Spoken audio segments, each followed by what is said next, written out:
بسم اللہ الرحمن الرحیم۔ ناظرین، توحید اسلام کا وہ اولین عقیدہ ہے جس کی بنیاد پر ہر چیز کا خالق اور مالک اللہ رب العالمین ہے۔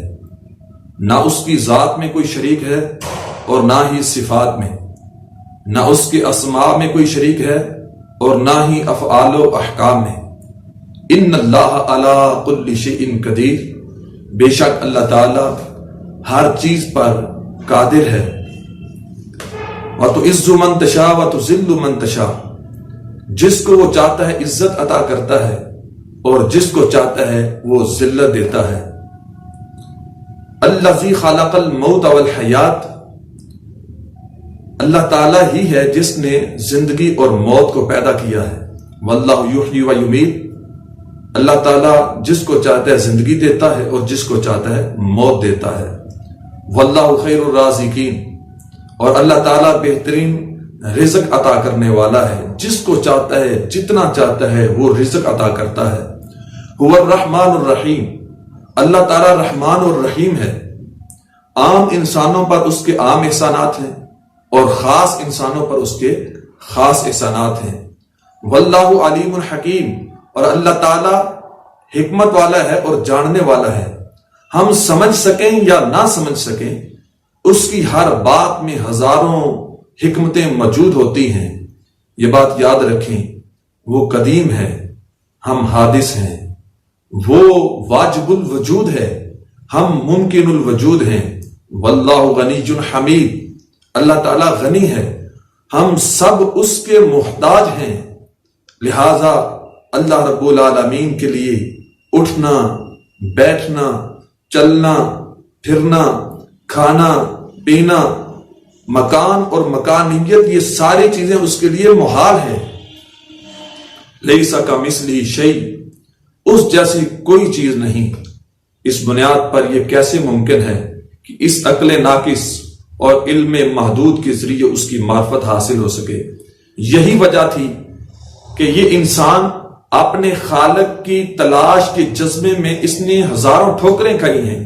کبھی یہ درختوں کے سامنے سجدہ کرتا ہوا نظر آتا ہے، کبھی یہ پہاڑوں کے سامنے سجدہ کرتا ہوا نظر آتا ہے، کبھی چاند کے سامنے اور کبھی سورج کے سامنے، کبھی آگ کے سامنے اور کبھی پانی کے سامنے۔ اور پھر جب یہ انسان سمجھتا ہے کہ یہ تو عام چیزیں ہیں اور میں اشرف المخلوقات ہوں، تو یہ خود خدائی کا دعویٰ کر دیتا ہے۔ اور پھر جب یہ خود بھی مطمئن نہیں ہوتا تو پھر یہ خدا کا انکار ہی کر دیتا ہے۔ رب العالمین کو اس علم ناقص اور عقل محدود کی نارسائی کا علم تھا، اس لیے رب العالمین نے پہلے دن سے ہی سلسلہ نبوت شروع کیا۔ انبیاء کرام علیہ السلام دنیا میں تشریف لاتے رہے اور اس انسان کی رہنمائی کرتے رہے۔ سنورنے والے سنورتے رہے اور بگڑنے والے بگڑتے رہے۔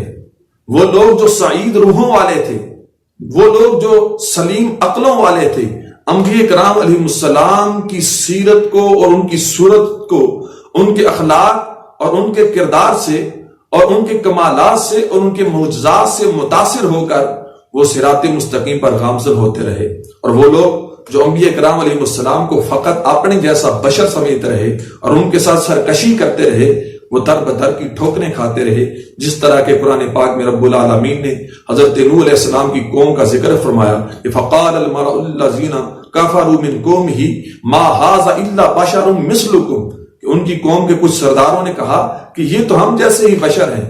تو جو انبیاء کرام علیہ السلام کو فقط اپنے جیسے انسان سمجھتے رہے اور جب ان کو اللہ کے نبی کی معرفت حاصل نہ ہو سکی تو اسی وجہ سے ان کو اللہ کی معرفت بھی حاصل نہ ہو سکی۔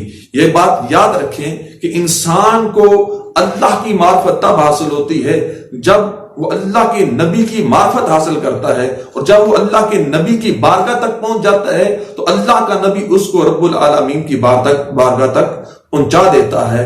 لہٰذا اللہ رب العالمین کی معرفت انسان کو توحید کی معرفت تب حاصل ہوگی جب اللہ کے نبی کی معرفت حاصل ہوگی۔ اقبال نے کہا تھا، خود جو نہ تھے راہ پر اوروں کے ہاتھی بن گئے، کیا نظر تھی جس نے مردوں کو مسیحا کر دیا۔ رب العالمین ہم سب کو توحید کو سمجھنے کی توفیق عطا فرمائے۔ وآخر دعوانا ان الحمد للہ رب العالمین۔